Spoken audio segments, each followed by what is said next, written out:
Sitting down with newly crowned Pac-12 champion Bob Bowman, head coach of the Arizona State Sun Devils. I want to start with that. Congrats on Arizona State men's first ever Pac-12 title, first conference championship in a long time. Heading into that meet, did you have a goal as a team or as a head coach? I know we had talked earlier in the season about how kind of the focus is NCAAs as opposed to last year where the focus was those Pac-12 championships. What was the team mindset heading in? I think the mindset was just what you said. We had always this season seen Pac-12s as a step along our journey, right, to the NCAAs. So, I'm not like a really big team meeting guy.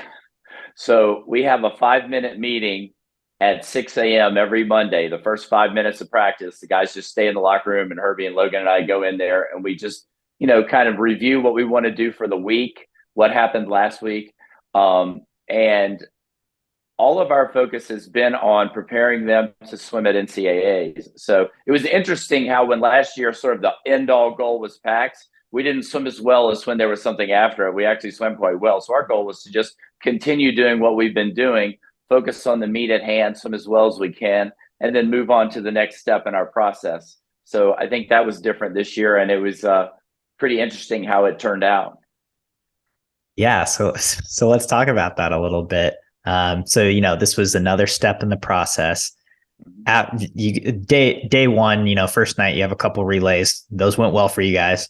And then day one, you get 4 up in all 3 A finals. What was the mentality just after that first day when you guys had a pretty enormous lead? Just calm down and keep swimming. Don't worry about the scoreboard. Swim the next race, right? It'll take care of itself if we swim well. And it did. And as you saw, it was very competitive throughout. And each day, got more competitive. So we didn't really try to focus on it much at all. We just tried to focus on the next swim and, making corrections. And one of the things I love about this team is when somebody has like some kind of crazy good swim, like Owen McDonald, freshman, right? 141 and 2 IM off of, I don't even know what his time was, 46 before that. He'll come up after and say, I really took two extra kicks on the second 50. I know my breaststroke pullout could be better. So that's what we want, right? We want them kind of focused on how they can improve, even if they do a pretty good time. And that way our team will keep improving.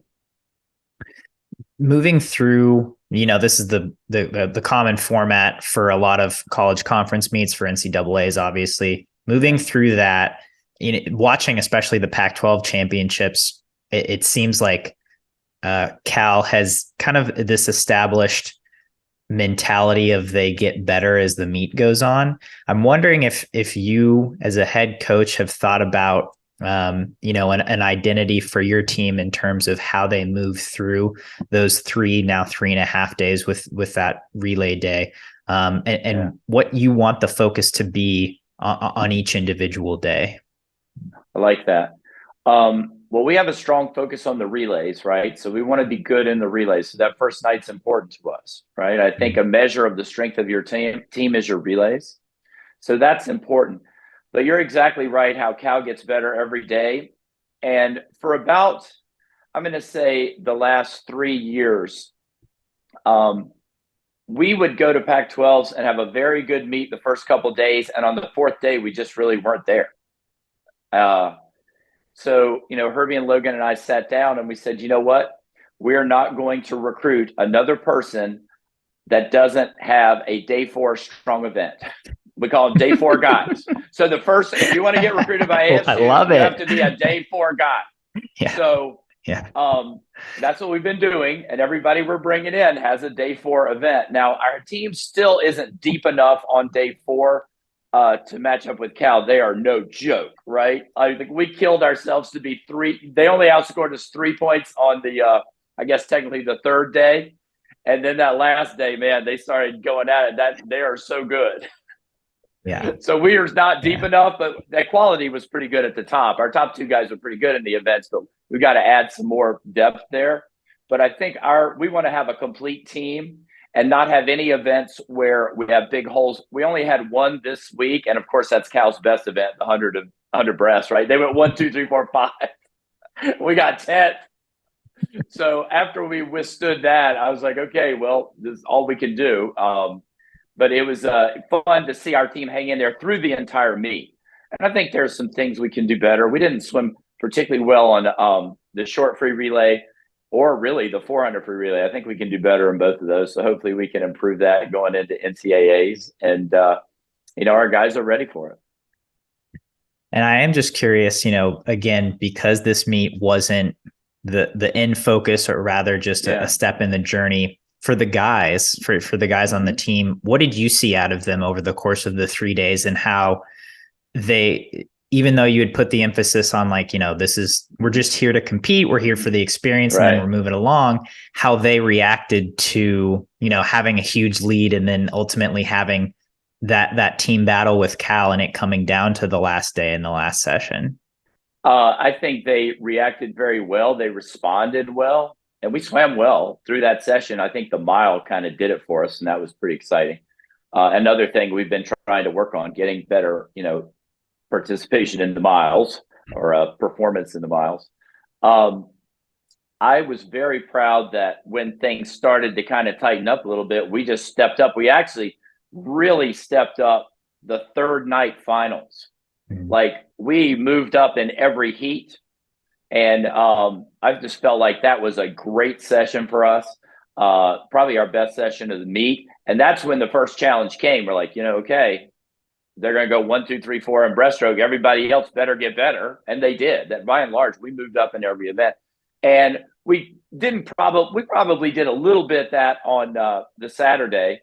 But in general, we hung in there the whole way. Nobody kind of got flustered about it. We were swimming well. So when you're swimming well, you just, try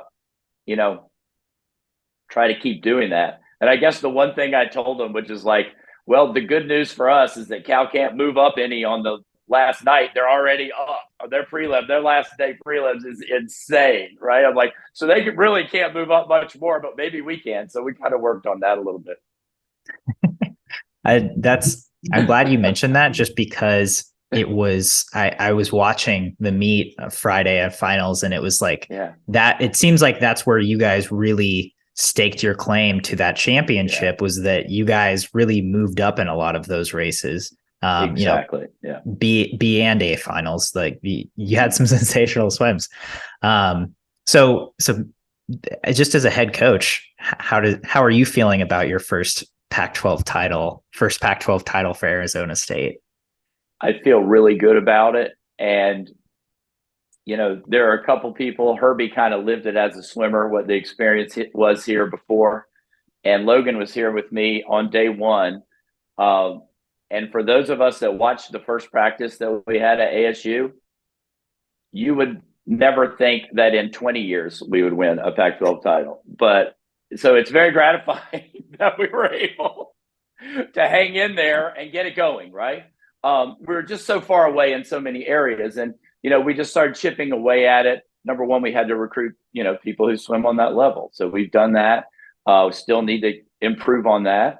But we've established a work ethic, and I think now a culture overall where some exciting things are possible. And, we worked really hard on that, and the guys are super proud of it, and I'm super proud of them. They've done a great job. And when I say that we have the 5-minute meeting every Monday morning, the guys have a meeting on their own during the week, which is much longer and more involved. They run the team. We kind of do the direction. And those are the guys who are responsible for, holding each other accountable and setting their goals and working towards those. So it's pretty gratifying to see that. Wow. Again, congrats. That was cool to see from a fan's perspective. And I am curious, you guys have all semester put this emphasis on swimming fast. You've suited up. You swam really fast all semester. How big of a part has that played in your overall plan for this season? I guess when, in the fall, when you were looking at the season, how much of an emphasis did you put on that, and again, as a part of Pac-12s as well? Well, we do have a progression of training that we follow, right, to hopefully get us to NCAAs in good shape. And we didn't really talk about it that much in the first semester, except as coaches, we had decided we were going to do it and see what happened. Like, we didn't really know. You know, it's a lot of meets to suit up for. And once we started doing it, there's just a huge learning curve that they were able to come through on in how to swim in those suits. Instead of just saving it for the most important event, you know, we're not experienced enough to know how to do that. So we wanted them to practice racing in those suits, to practice the kickouts. You know, when you got somebody like Leon, who's the legs are his thing, he has to know exactly where he's going to be when he puts the suit on with kickouts, or he'll be at the 20-meter mark when he pushes off the wall. So, you know, there are a lot of things you want to figure out at speed under racing conditions. And you're also getting repetitions at race speed, which is the best training you can do. Everybody wants to talk about specificity. Well, there it is. It doesn't get more specific. And so when we were able to sort of add more of those along, every week we come back into training and it would just be better and better and better, because they're learning how to swim at that rate. They're learning how to swim at that speed. They're learning how to swim with the walls the right way. So I do think it contributed to our success at PAX, and we'll see how it goes, you know, in another week. I love this answer, and I love this philosophy. And so that kind of brings me to a point. So Leon's 200 breast, he was 5 strokes the last 7 25s, just like clockwork. I mean, and obviously that's something you establish in practice, but can you tell me a little bit about like did he have a race plan for that going in? And is the stroke count or the pullouts all a part of that? I think, the pullouts are definitely a part of it, because he's very good at it, right? And it's really strange because he's not like a really big, strong-looking guy, but he's very good at the pullout. So obviously that's part of it. What we try to do in practice is do enough repeats so he's swimming at a good rhythm. And I will be the first to tell you, and this is might surprise you, Leon is typically pretty average in practice in breaststroke. He told me when he first came, he's like, my breaststroke usually bad at practice, good at the meets. And I was like, yeah, okay, whatever. But it's really true. So what you see there on Saturday night is not necessarily what I see on Wednesday afternoon when I'm trying to get him to do something. But we do try to be very consistent with, repeating so that he can maintain a rate. We work a lot on kicking. He's a leg dominant swimmer. And I think you'll see that in the breaststroke. That's where the stroke count comes from, right? He's able to sustain the speed through his legs. So he definitely does things in practice where we're trying to time him and go 27 and do it at a stroke count. And it's 5 or 6 usually. Sometimes it's 6 in practice, and it turns out to be 5 in the meets. Yeah. Okay. So that's an interesting tidbit. Really, no, not really. His plan is when he gets in and goes, he hits it right. And once he gets a lap or two right, he can stay with it forever. But sometimes it takes him a while to get to the rhythm of it. Like his breaststroke will leave sometimes, and we'll have to spend like a week or so trying to do different drills and things to kind of get it back.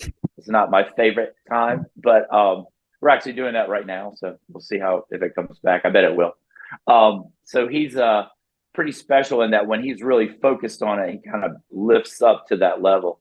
I would say that, he raced so hard in this meet. It's amazing to me the effort level he put into really all the races, because you don't go 152 in the morning. Everybody's like, oh, he cruised 152. No, he didn't. He got out and said, oh my gosh, that was the hardest race of the weekend so far, the 152. And he's like, I felt terrible. I was like, well, tonight you can go better. That's how it works. But he really did put in an effort through that meet. It actually took him quite a while to bounce back from it. Really just the last couple of days, he's kind of back to himself after that meet, because he goes to the well every time he swims. Thank you for that insight. I feel like we, as swim fans, we need that reminder of like, oh yeah, these are human beings. Like it's actually really hard to swim that fast all the time. Right. Yeah, he's good at that. So what is the mindset for him and for you as a coaching staff, 2 breast versus 2 fly? How do you guys make that decision? Reluctantly, because I know he could go in insane 2 fly yards. I mean, like as good as his breaststroke. That would be my guess. But I do think for his IMs, the breaststroke's really important. And obviously his breaststroke's going really good. So we want to develop that. I really want to try to develop his breaststroke more for his long term. So I think that's why we went with it. Gotcha. Yeah. But his fly would be really great.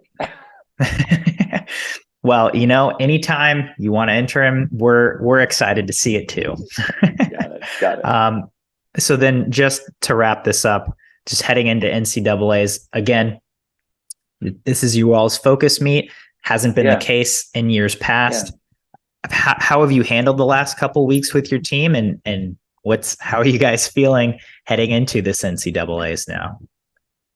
Well, we had to spend, like I said, a few days trying to get over Pac-12s, right? That's just a big meet, pretty close to the other meet. So you just try to refresh some things. And then we did get into some fairly solid work by the end of the week. And when I say work, I mean, it's all relative, right? We're coming down. It's like at half the volume, right? Or whatever it might be. We actually did some things that we've done this year. We had the whole team get together and do a set, pretty much the sprinters and the MD guys. And actually, we got the distance guys in for a couple things, but they don't really fit too well into that program. But we do some sets together with Herbie and my group, and that's been fun because they get to race each other, which they don't normally do.